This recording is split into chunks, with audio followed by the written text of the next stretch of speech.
Welcome back to international waters as you join me on the WPT Voyage, cruising through the Bahamas and Cayman Islands for 6 days of poker action thanks to the sponsor of this video, WPT Global. In the last episode, we crashed out both the 5,000 WPT Voyage Championship and the opening flight for the 1K Voyage Prime Championship, which does suck a little, but fortunately, on the Voyage, the poker isn't the only thing to get excited about, because we now arrive at our first stop, the Cayman Islands. We were up, awake and ready to go by the 8 AM call time to get on our tender boat and get to the island, where the host of our activity was waiting for us. And of course, it was none other than Tony Dunst, commentator of the World Poker Tour and member of the WPT Champions Club. Just busted the 1K last night. Unfortunately, did have a massive start. I think at one point I had like 250 Ks.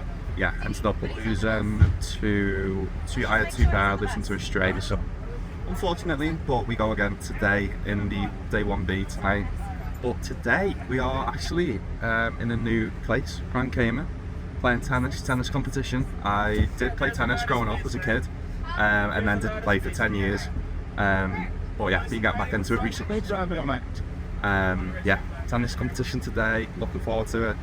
A few weeks ago couldn't even hit the ball, but I've been working on my game, and yeah, I don't think we're going to be playing for money. We're just going to be playing for fun today. So win some matches today, and then bag a big stack for day 1B tonight. Never know. There might be a little. Surprise reunion, surprise showdown later in the video. We'll see. Yeah, there might be a little surprise. Team reunited, or we play against each other. But yeah, I'll leave you that surprise later on. We finally arrive in the Grand Cayman and we're ready to play in the tennis competition. Since we ended up lower than the 25 to 30 we expected, is to go from a doubles tournament to a singles tournament. It'll be a one-set single elimination, and I'll just get everybody's name that wants to play the tournament and put it in a random number generator and let that sort out the seeding. We'll go and warm up for maybe 15-20 minutes, and then I'll let you guys know the seeding, and we'll assign some courts. Anyone looking for rackets? Pick your color. You want one? Yeah, This one? Do you like this one? There you go. That was fun. Yes, absolutely. Over on court 1, we have Jerry versus Alvaro. Group 2, on court 2, we have Vlad versus Claude. On court 3, we have Lucas versus Tony. On court 4, we have Brad versus Cyril. And on court 5, we have Andy versus Brandon. We're all welcome to hang out here until what time, Hermant? 3 o'clock. Till 3 o'clock, okay. All right. Our first match is probably the toughest we could have asked for. Tony Dunst himself, the main man, is our opponent. Are you kidding me? For a little hit of tennis. I'll go have something negative to say about it, actually. Hey? That's got to be.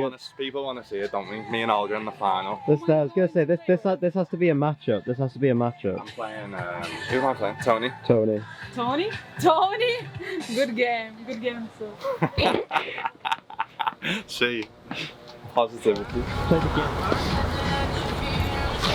Tony, are you left-handed? Yeah.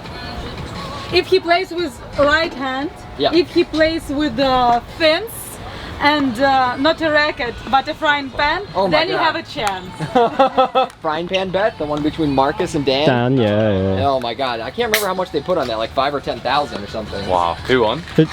Marcus with the frying pan won, actually. Oh wow. I've just actually got back into playing tennis before this trip, and so this will be my first proper competitive match in over 10 years. So no pressure, let's have fun and let's try and make it through to the second round.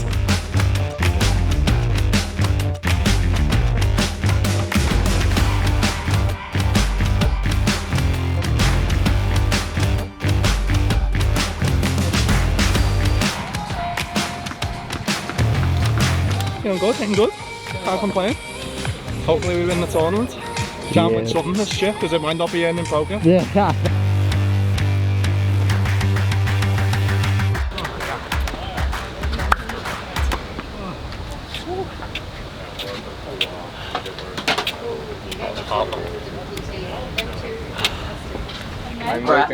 Brad won. Post-game thoughts? Are you cooking? Played bad, let myself down, but Andy versus Alvaro. put a good workout in and yeah, had fun, that's the main thing. You got is there a loser bracket run? don't know if I can play another game. Yeah. These the spoils of a first round exit. Yeah, it's the only thing I've won this trip. If you, yeah, you could. If you want to do So what's that bottle of you got in the bottom there? Which? Because in the bottom of the bag there's like a bottle. Sun lotion. Ah, yeah.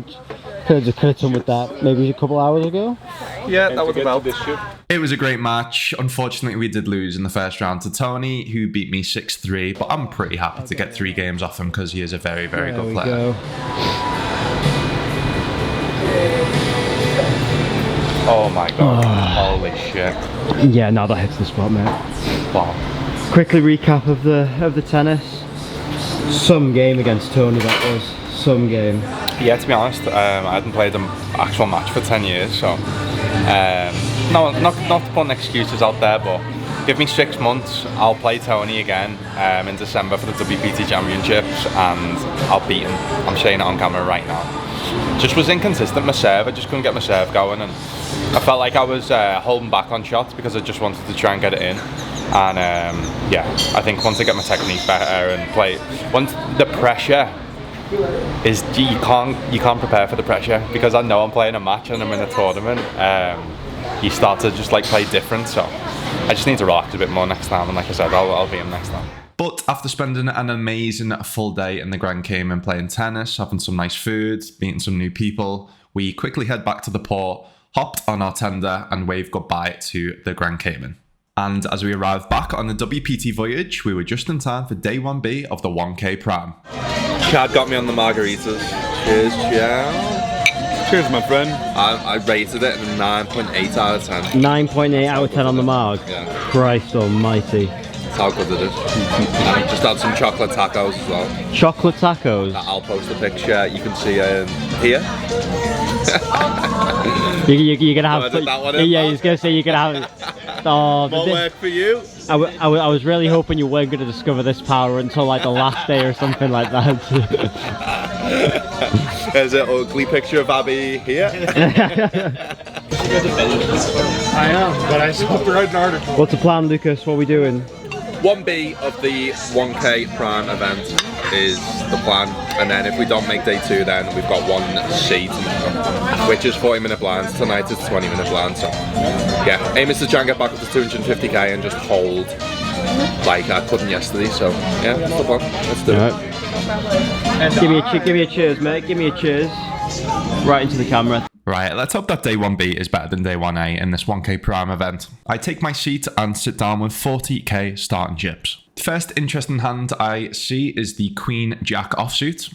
I start the hand with 33k, which is just under 30 big blinds. The cutoff opens to 2.5k at blind 600 to 1.2k, and I make the call in the big blind. The pot is 7k, and we go to a flop of the Jack 9 6 2 spades. They decide to c-bet 3.3k into a pot of 7k, so just under half pot. I've been working a lot on this specific spot, 30 big blinds, defending from the big blinds, so I'm fairly confident that my hand versus this size wants to do a bit of mixing between raise and call. Let's say my opponent opens under the gun here, I think I'm just always going to be calling my hands because they're going to have such a tight range. But because they open from the cutoff, they should be having a wider range, so I think Queen Jack here is going to be good enough as a check raise for value. The reasons for this is that you want to protect your hand, as we do need a lot of protection on this wet board. Is Queen Jack going to be strong enough to raise and get in here? I think it is, because they are actually going to be opening a bunch of like suited Jack X and offsuit Jack X that we dominate. They'll end up probably jamming with flush draws, straight draws here that we are performing good against as well. So we make the raise to 8.7k, they jam all in and I call. But unfortunately we do see a hand that does dominate us. They show the ace Jack.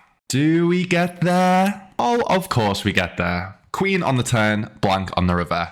Up to 67k, let's go. Break time, break time, break time. Break time, break time. 60k from 40k, so obviously you saw the hand that I got very lucky against.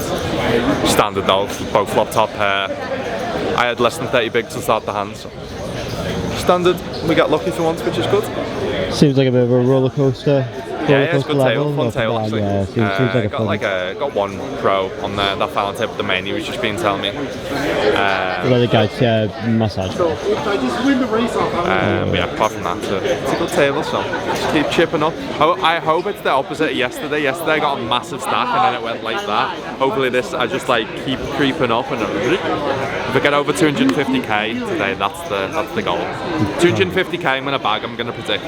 Let's do it. Next hand, I open ace queen offsuit under the gun with 28 big blinds, under the gun 2 flats, and the hijack goes all in for 17.5 big blinds. Standard rejam, so I do make the rejam and under the gun 2 folds. Hijack shows the king 10 suited and we need to win this flip. You got his out. Not reading people. Well, you don't like to get higher, or? No, I do. Only smoking weed. King 10 wins. Alright, order that shot. Right?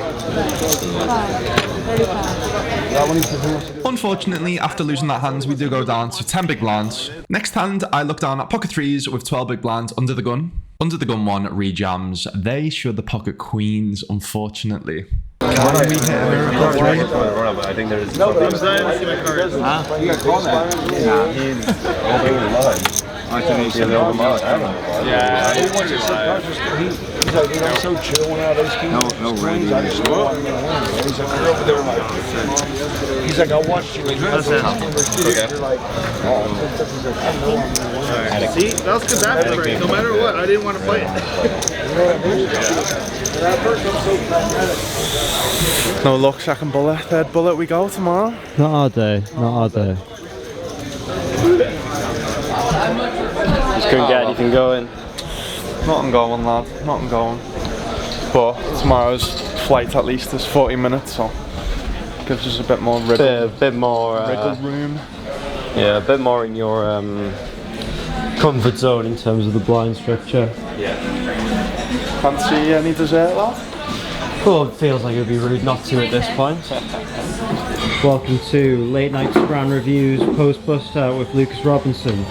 You keep saying to people there's no point in being sad when you bust because you're on a cruise ship. And there's when you've got Scran like this, what is there to complain about? Today's menu is potato tots, donuts and 2 cookies. I'm a fatty, I know. I've been on a diet before this trip, so let me off, will you? Opinions, thoughts, scores? Potato tots, I love stuff like this, so I'm going to give it a solid 8.7 out of 10. 8.7. And then I'll review the desserts when I have. Just a cheeky one for the road. That's one of the best desserts I've had on this trip. I'm giving this a solid 8.1 out of 10. How about compared to the macadamia nuts? That's the one I got in my pocket. It was bad. Well there. Warm, shot, perfection in the mouth. GG's, I think you're seeing a theme here of when I am getting actually pretty fatigued and tired at the end of the day, I'm starting to make some mistakes. So I've actually reviewed the pocket threes hand and it should be a fold. I should just go with 5s as the bottom pairs. But it's all good. Let's get the mistakes out the way and hopefully third time's a charm for day 1C of the 1K Prime tomorrow.